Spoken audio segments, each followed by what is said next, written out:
Assalamualaikum warahmatullahi wabarakatuh. Salam sejahtera bagi kita semuanya.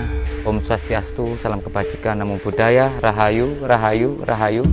Saudara-saudara pungutan pring, kali ini kami berada di Desa Belahan Jowo, Kecamatan Gempol, Kabupaten Pasuruan, mencoba untuk mereview sebuah peninggalan dari Kerajaan Kahuripan dengan raja yang fenomenal waktu itu, yaitu Raja Airlangga. Seperti apa peninggalannya? Ikuti terus dalam penelusuran kami di Bongkotan Pring. Pada zaman Kerajaan Kahuripan yang dipimpin oleh Prabu Airlangga yang memerintah tahun 1009 sampai 1042 dengan gelar Abhiseka Sri Maharaja Rakaya Halu Sri Dharmawangsa Airlangga Anantu Wikrama Tunggadewa.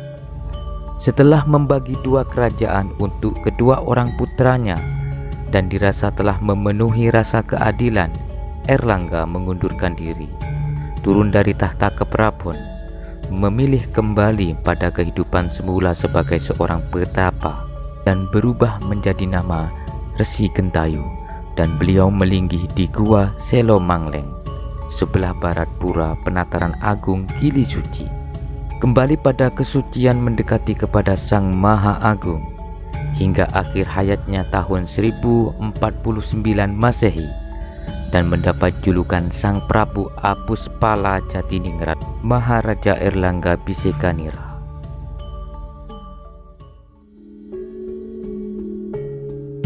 Ya teman-teman, saudara-saudara pungutan pring, seperti inilah yang diwariskan kepada kita dari Raja Airlangga, kerajaan dari Kahuripan waktu itu. Ini mungkin saya bisa jelaskan.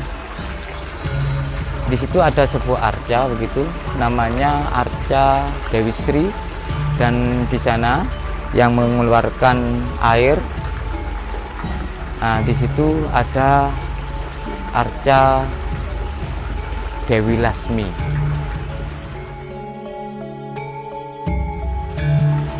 Ya, saudara-saudara pungutan pring, ini adalah patung Dewi Sri. Kita bisa lihat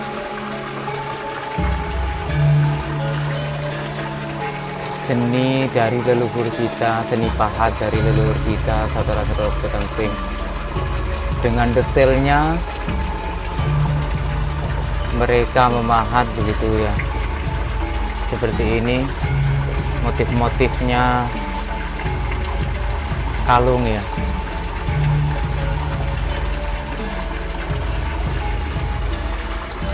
Ini adalah belang lengan, dan kemungkinan dari keadaan relief ini sudah sebagai penggambaran bahwa peradaban dulu itu seperti ini, saudara-saudara pungutan pring.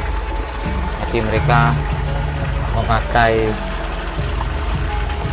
belang lengan gitu. Ini adalah motif-motif suluran, ada motif batik juga, ada motif tangkai.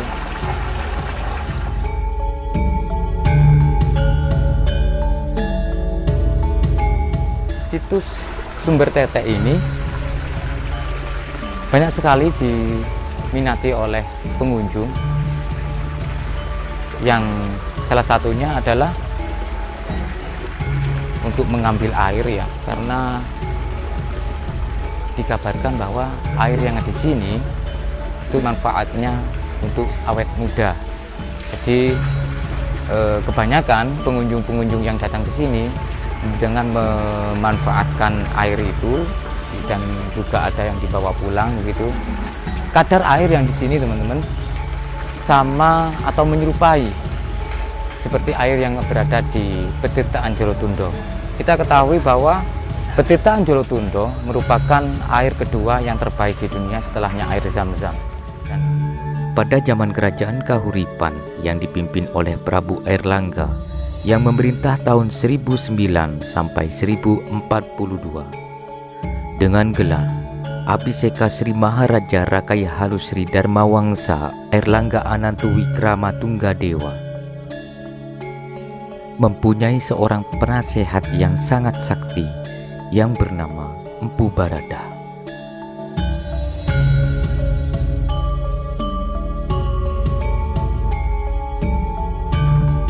dikenal dengan peristiwa pembelahan dua kerajaan yang tercatat dalam serat Calon Arang, Nagarakertagama, dan Prasasti Turun Hyang II, dan tertulis di Prasasti Batu Tulis yang terletak di sebelah selatan Pura Agung Gili Suci, tepatnya di Desa Semen, yang berbunyi, "Aku telah mampu membagi kerajaan Kahuripan menjadi dua, yaitu Panjalu dan Jenggala."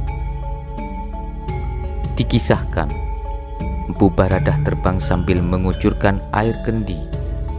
Ketika sampai dekat desa Palungan, jubah Empu Baradah tersangkut ranting pohon asam.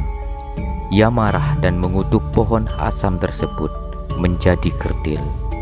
Oleh sebab itu, penduduk sekitar menamakan daerah itu Kamal Pandak, yang artinya asam pendek.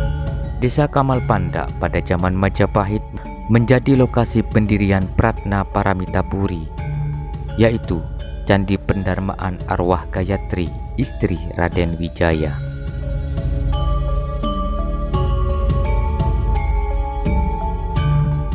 Selesai menetapkan batas kerajaan Kadiri dan Jenggala berdasarkan cucuran air kendi, Empu Baradah mengucapkan kutukan.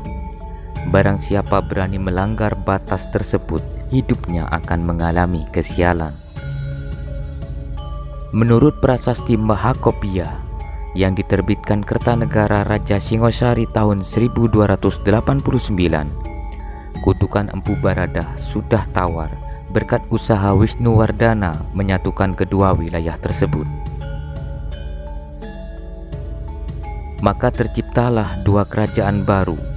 Kerajaan Barat disebut Panjalu atau Kadiri, berpusat di kota baru yaitu Daha, diperintah oleh Sri Samarawijaya. Sedangkan kerajaan timur bernama Jenggala, berpusat di kota lama yaitu Kahuripan, diperintah oleh Mahapanji Garasakan.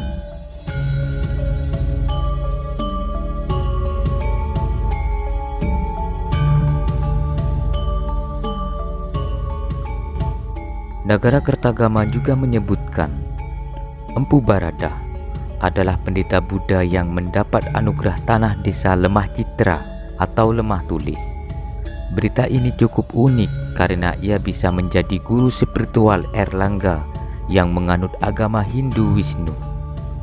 Setelah membagi dua kerajaan untuk kedua orang putranya dan dirasa telah memenuhi rasa keadilan, Erlangga mengundurkan diri, turun dari tahta keprabon, memilih kembali pada kehidupan semula sebagai seorang petapa dan berubah menjadi nama Resi Gentayu, dan beliau melinggih di Gua Selo Mangleng, sebelah barat Pura Penataran Agung Gili Suci. Kembali pada kesucian mendekati kepada Sang Maha Agung hingga akhir hayatnya tahun 1049 Masehi, dan mendapat julukan Sang Prabu Apuspala Jatiningrat, Maharaja Erlangga Bisekanira.